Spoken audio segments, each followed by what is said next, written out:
The Vector Optics Continental is not made in continental Europe, it's made in China, but it has something that most Chinese, in fact most American-made LPVOs do not have: German ED shot glass.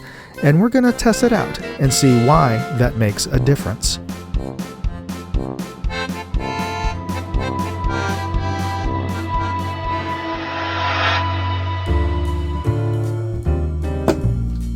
I won't do a boring unboxing video. Instead, let's just take a look at the contents of the box.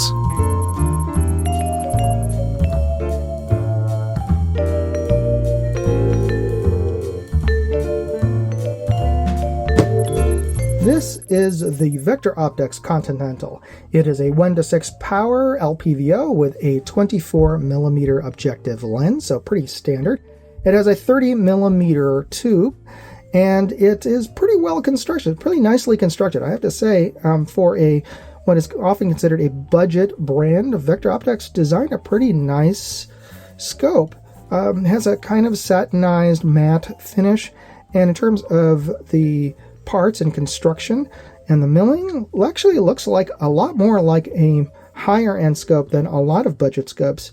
And it has 6 positions in terms of illumination intensity. But let's take a listen on this turret. Nice amount of indexing on there, very tactile positive and pretty loud with an off in between. And let's take a look at our elevation and windage turrets. Now these are locking turrets, so we just push up to unlock. Pretty audible. Tactile positive, though it feels a little bit mushy. The clicks are a little bit mushy and a little bit of wiggle in between each of the indexes, but it's pretty clear. And these are user resettable, so once you have your reticle set up for your rifle and zeroed out in terms of also for your ammo, you can just unscrew this, and it comes with a little tool, and you just slot that in, you unscrew that, the turret top comes off, and you can reset your zero. And each of the clicks on here is 0.1 MRAD, and this is an MRAD setup in terms of your reticle as well as your turrets. Now, interestingly enough, this also comes with a spare turret ring, a turret top here. Now let's check out our windage. Perhaps a little bit louder and a little sharper in terms of the tactile feeling on these clicks. And yeah, still a little bit of a wiggle in between each of the indexes, but the indexes are pretty clear, so that's not bad. Let's check out our magnification ring. Pretty smooth. Not stiff, not super loose. Maybe it could just be a little bit stiffer, but not too bad. But you're going to be changing the magnification more so with an LPVO than other optics. It does have a pretty good tread pattern or bite pattern on the contact surface there. So you really don't need a throw lever, though it doesn't come with one, so you don't have the option for that anyway. But yeah, you don't need a throw lever for this one. And it has a rubberized eye cup, or at least a rubberized end onto the diopter there. And that provides both a good grip in terms of changing your fast focus, as well as providing, I guess, a little bit of protection. And it turns pretty smoothly. And it does have a little bit of a nub there as an indicator. All right, so overall, this is a pretty nice looking scope. And oh, by the way, it does come with its own set of rings and mounts on here. Let's just take a quick look at that. That's a little odd that they include rings. These are probably better for your standard hunting rifle scope than for an LPVO. But yeah, maybe if you just need these are perfectly fine. So anyway, let's take this outdoors to the field and test it out next. Before we get started with the test, I'd just like to take a quick break here to talk about this episode's sponsor, Aura. For the cost of just a VPN, I'm getting a whole suite of security services, including $1 million in identity theft insurance, and they're even removing me from those damn data broker listings. Use my link, aura.com/moondog, and you can try them for 14 days, free. And if you use that link, you're helping to support this channel. You know, identity fraud is a real thing, and with AI, it's all too easy to spoof your identity. That's why you should try out Aura. All right, let's get back to the tests.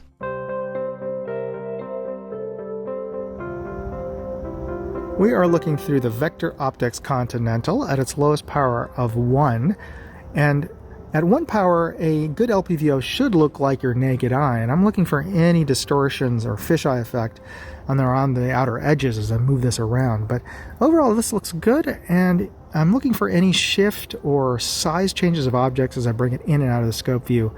That blue car there to the left looks the same size and position, as well as the telephone pole looks in alignment as I bring it out in and out of the scope view.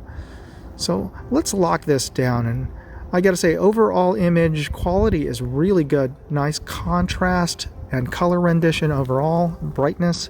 Now let's bring this all the way up to its maximum magnification of 6 power and just take a look at the top of Mount Davidson there, 1,400 yards away.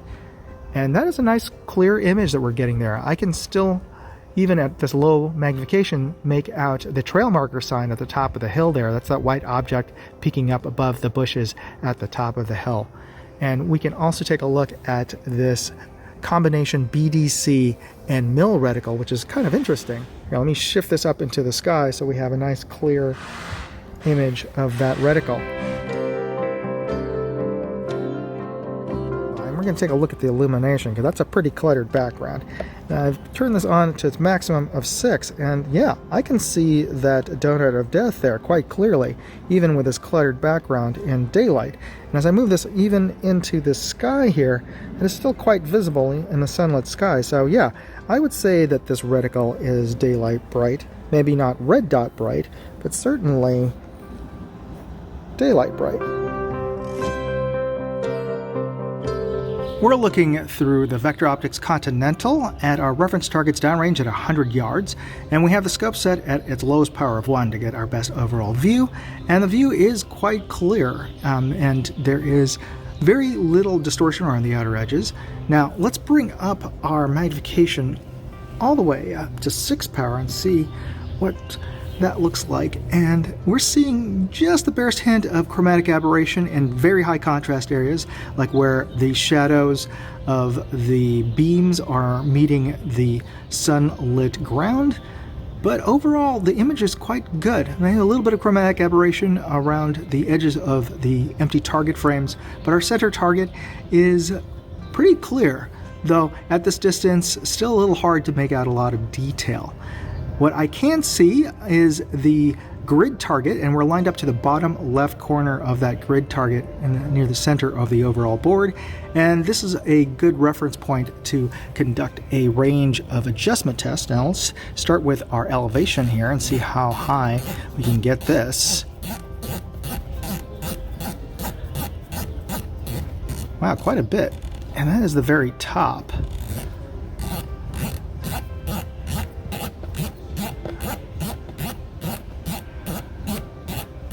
Now, all right, let's see where this ends up at the bottom.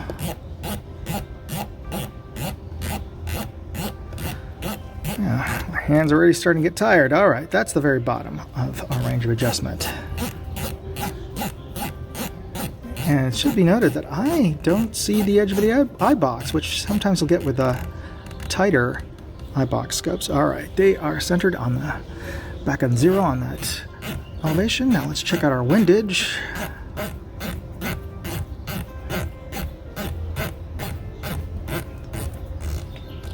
And that is the very rightmost extent. And again, I didn't see the eye box on there, so that's good. And this has a pretty decent eye relief as well.